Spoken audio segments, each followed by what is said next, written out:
करने वाले हैं।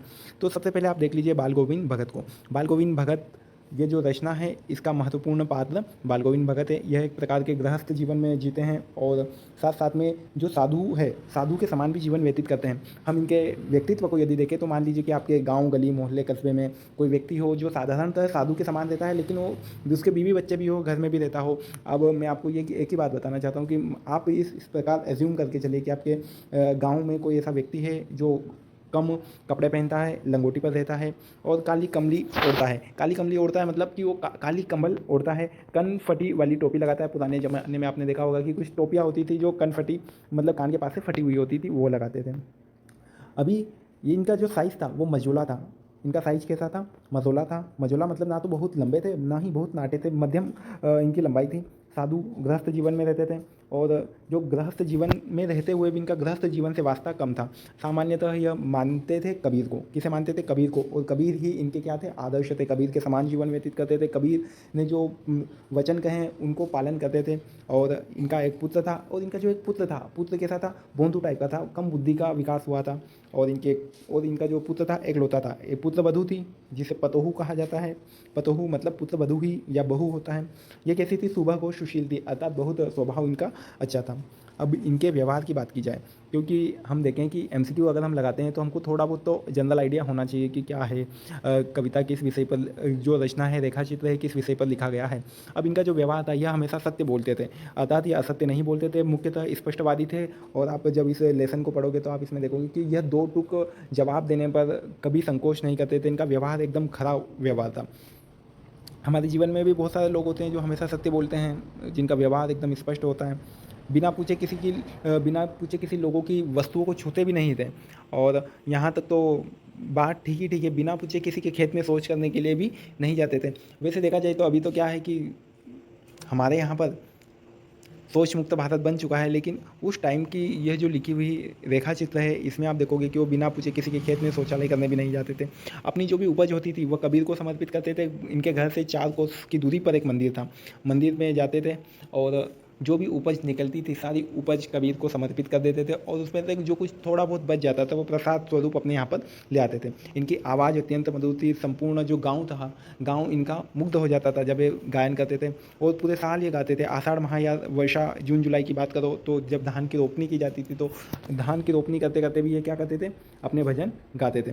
और उसके बाद भादो अर्थात अगस्त और सितंबर में खंजरी बजाते थे और एक गाना गाते थे, पिया तो गोद में है लेकिन वह समझ रही है कि वह अकेली है। अर्थात मतलब ईश्वर तो आपके करीब है लेकिन आप क्या समझ रहे हो कि वह हम अकेले हैं, ठीक है। और एक गाना गाते थे, तेरी गठरी में लगा चोर मुसाफिर जाग जरा, अर्थात तुम्हारा समय जा रहा है मुसाफिर जाग। तो ये कबीर पंथी जो गायन है ये गाने गाते थे। कार्तिक जब आता था अक्टूबर नवंबर से फरवरी मार्च तक ये प्रभातियाँ गाते थे। प्रभातियाँ से आशय यह है कि ये सुबह सुबह कुछ गायन गाते थे। 2 मील दूर ये स्नान करने जाते थे सुबह सुबह। माघ जनवरी में खंजरी बजाते हुए जब लोगों को ठंड लगती थी, जब लोग ठंड ठंड से परेशान थे, रजाई में छुपे रहते थे, उस टाइम पर ये जो बाल गोविंद साहब थे यह क्या करते थे? गायन करते थे। और जब लास्ट की कहानी को हम पढ़ते हैं, रेखा चित्र को हम पढ़ते हैं तो आप देखोगे कि इनके पुत्र की मृत्यु हो जाती है। तो जब मृत्यु हो जाती है तो यह सन्यासी तो होते ही है। अब इनका कहना था कि आत्मा परमात्मा से मिल गई है, मृत्यु होना उत्सव की बात है, खुशी की बात है, सामान्य बात है, इसमें किसी प्रकार का कोई दुख दर्द नहीं है। और अपनी पुत्र वधू से भी कहते हैं कि आप ज़्यादा मत लो, ठीक है। और जब इनके पुत्र की मृत्यु हुई थी तो उनको इन्होंने सामान्यतः लेटा दिया और लेटाने के बाद भजन गाने लग गए। तो उस टाइम पर लोगों को लगा कि ये कैसा आदमी है कि मतलब पुत्र मरा हुआ है और ये भजन कर रहा है, ठीक है। तो ये बातें हुई, पुत्र की मृत्यु हो गई। पुत्र की मृत्यु के बाद उन्होंने अपनी बहू से कहा कि आप पुनर्विवाह कर लो, जो उस टाइम पर उचित नहीं था। अर्थात ये जो सामाजिक मान्यताएं थी उन सामाजिक मान्यताओं को भी इन्होंने तोड़ा। मृत्यु की बात करें, गंगा स्नान करने गए, प्राकृतिक गंगा स्नान करने गए 30 कोस दूर।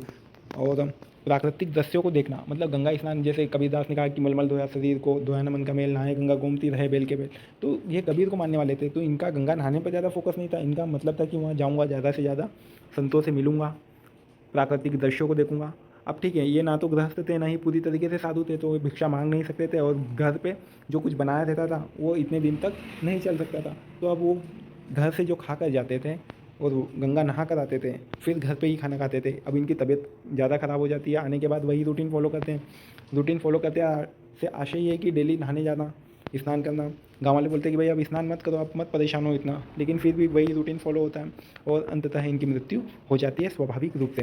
ठीक है, और लोगों को लगता है कि जो बाल गोविंद में पहले बात थी अब वो बात नहीं है, अब ये जो माला थी ये टूट चुकी है और इसके मोती बिखर गए हैं। तो अब हमारे पास आए हैं कुछ MCQ। लगभग 8 मिनट हो चुके हैं, हमने इसके सारांश को देखा। अब हमारे पास इसके MCQ आए। बाल गोविंद भगत का कद कैसा था?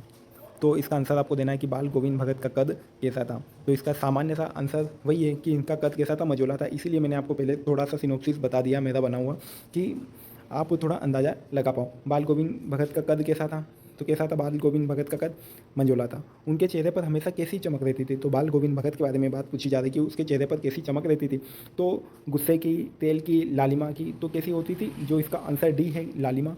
तो लालिमा सही होगा। ठीक है, तो इसमें मैंने कुछ ऐसे क्वेश्चन रखे हैं जो कि एक तो डायरेक्ट फैक्चुअल है, जो मैं अभी आपके सामने रख रहा हूँ, ये फैक्चुअल क्वेश्चन है, और कुछ आएंगे कॉन्सेप्चुअल लेवल के क्वेश्चन रहेंगे। ठीक है, अगले क्वेश्चन पर हम जाते हैं कि वे कमर में हमेशा क्या पहनते थे? धोती, पतलून, लंगोटी, कुर्ता। ठीक है, ये जितने भी क्वेश्चन बनाए गए ये सारे NCERT बेस्ड हैं। जो सीधी बात रेखाचित्र में लिखी गई है वही बात पूछी है, एग्जाम में भी वही बात पूछने के सबसे ज़्यादा चांस है। तो इसका सही आंसर क्या होगा? लंगोटी होगी।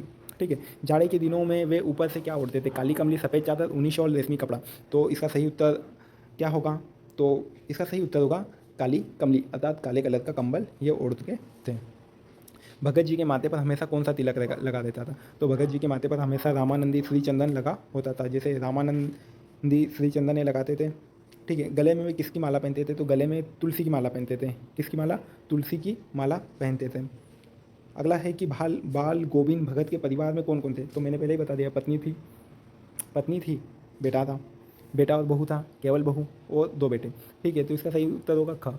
इसका सही उत्तर होगा ख, मतलब बेटा और बहू। हमने देखा कि इनका एक मात्र या एकलौता पुत्र था और इसकी एक बहू थी। और ऐसा नहीं है कि पत्नी नहीं होगी, पत्नी भी थी, लेकिन जो रेखा चित्र है उसमें पत्नी का जिक्र नहीं किया गया है। ठीक। भगत जी की आजीविका का मुख्य साधन क्या था? व्यापार, भिक्षा, खेतीबाड़ी, सरकारी नौकरी। सरकारी नौकरी तो ऑप्शन में नहीं आएगा। खेतीबाड़ी की बात की जाए तो वो करते थे, जैसे रेखा चित्र को आप पढ़ोगे तो उसमें बताया जाएगा कि जब वो जून जुलाई में धान की रोपाई करते थे तो उनके कपड़े गंदे हो जाते थे, और कपड़े गंदे होते होते भी वो गाना गाते थे। और जब भी कबीर की साखियों को जब गायन करते थे तो लोगों को यह सोचने में परेशानी नहीं होती थी कि यह कौन गा रहा है, या वो यह नहीं सोचते थे कि कौन। यही है कि भगत जी की आजीविका का साधन क्या था? तो खेतीबाड़ी थी।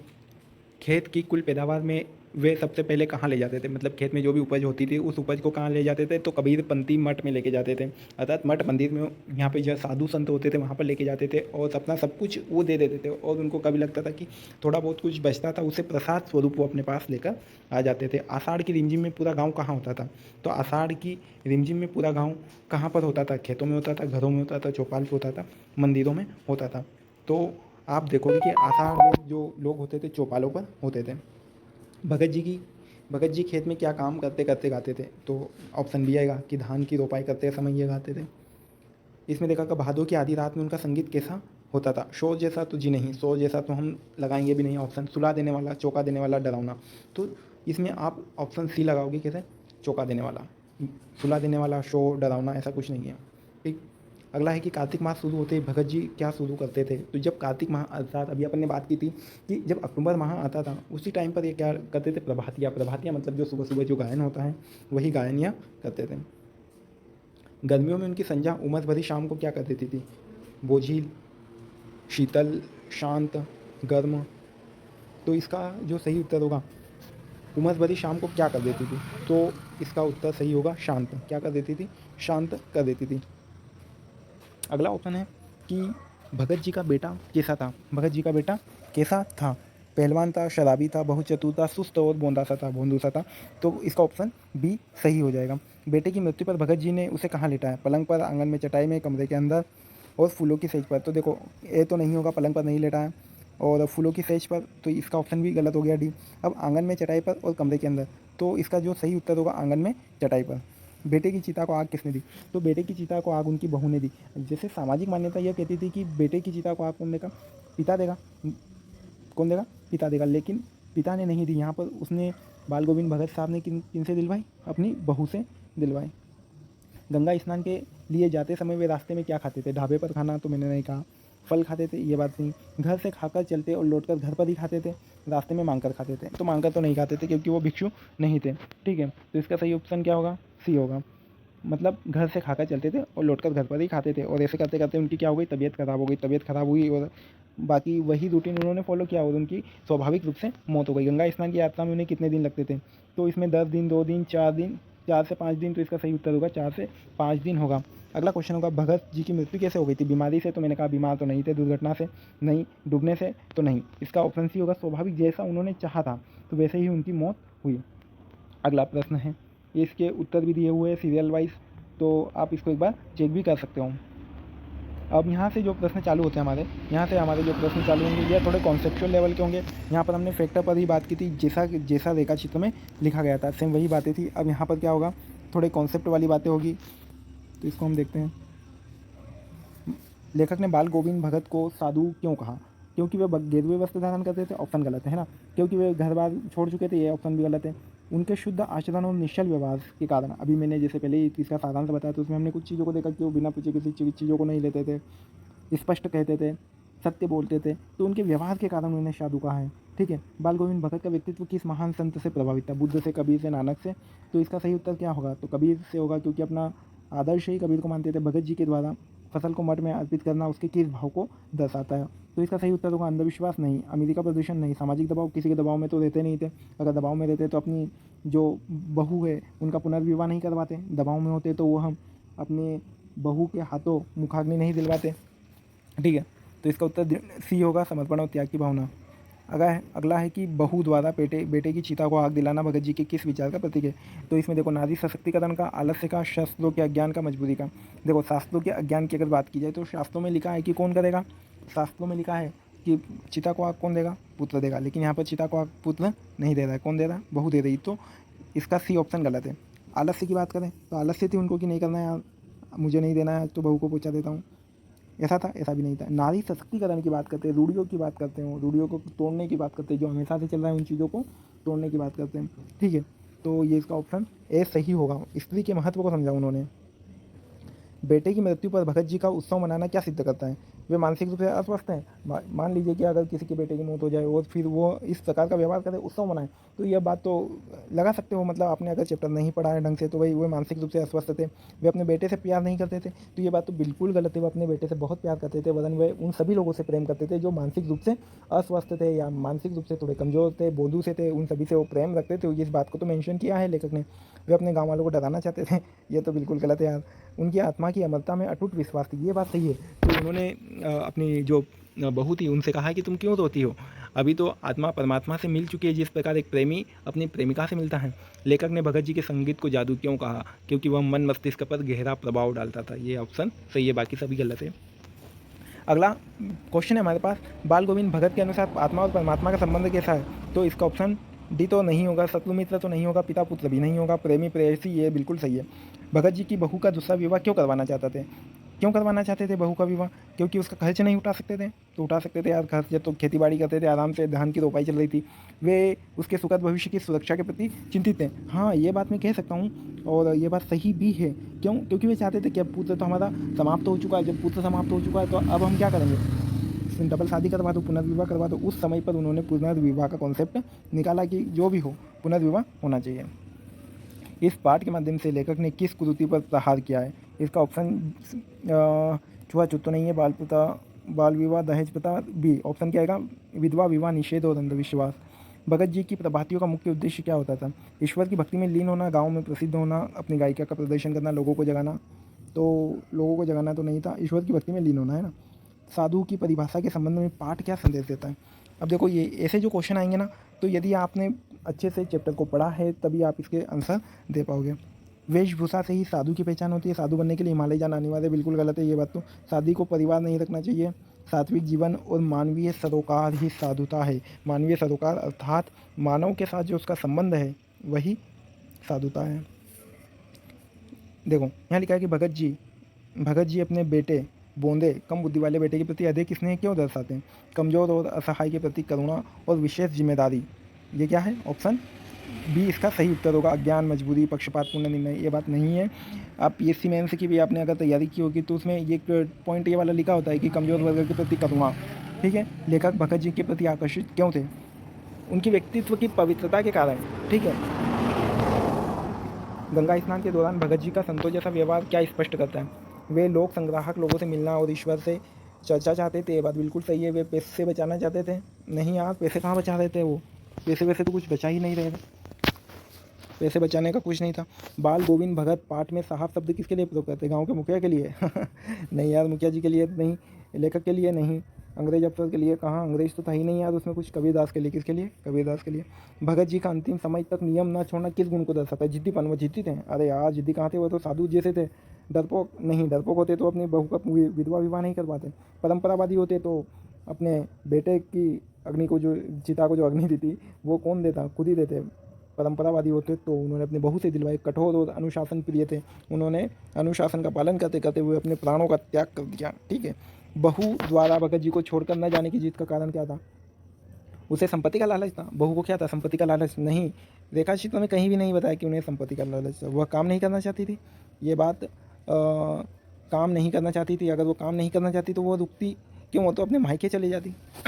उसे मायके में कोई नहीं पूछता था, ये बात बिल्कुल गलत है यार, उसे सब पूछते थे मायके में। तो वह भगत जी की बुढ़ापे में सेवा करना चाहती थी, ये बात बिल्कुल सही है। ठीक है, लेखक ने भादों की रात के माध्यम से क्या वातावरण बनाया? भगत के संगीत का प्रभाव दिखाने वाला, ये बात बिल्कुल सही है। गृहस्थ होते हुए भी भगत जी बैरागी थे, क्योंकि वे किसी वस्तु से मोह नहीं रखते थे, किसी से बात नहीं करते थे, वे खेती नहीं करते थे, वे घर में नहीं रहते थे। अब मैंने क्या बताया कि वे साफ़ सुथरे घर में रहते थे, वो धान की रोपाई करते थे, खेती करते थे, किसी से बात नहीं करते थे। तो ये बात भी नहीं, वो स्पष्ट रूप से बातें करते थे, ये बात हमने चर्चा की है। वे किसी वस्तु से मोह नहीं रखते थे, मोह, ये बात बिल्कुल सही है। उन्होंने अपने पुत्र से भी मोह नहीं रखा था। रेखा चित्र का मुख्य उद्देश्य क्या है? ऑप्शन भी होगा। सीधी सी बात है, ग्रामीण जीवन और लोक संस्कृति के साथ मानवीय मूल्यों को बांधना। खेती की तकनीक तो भाई उन्होंने धान की रोपाई की थी, लेकिन उन्होंने ये नहीं बताया कि मैं धान की फिलीपींस वाली वाली रोपाई कर रहा हूँ। कौन सी रोपाई कर रहा हूँ? यात्रा वृत्तांत सुनाना। अरे यात्रा वृत्तांत नहीं है, यात्रा वृत्तांत तो आप देखोगे ना, साना साना हाथ जोड़ी, वो यात्रा वृत्तांत आपको मिलेगा। कबीर के दोहे रटाना, तो कबीर के दोहों का जिक्र तो इसमें हुआ ही नहीं है, 2 गीतों का जिक्र हुआ है। ठीक है, इसका ऑप्शन भी सही होगा। इसमें भी एक आपको उत्तर तालिका दी गई है, इसमें आप चेक कर सकते हो। तो आपने वीडियो को देखा, अंत तक बने रहे, आपका बहुत बहुत शुक्रिया। मिलते हैं अगले किसी अन्य टॉपिक पर, तब तक के लिए जय हिंद।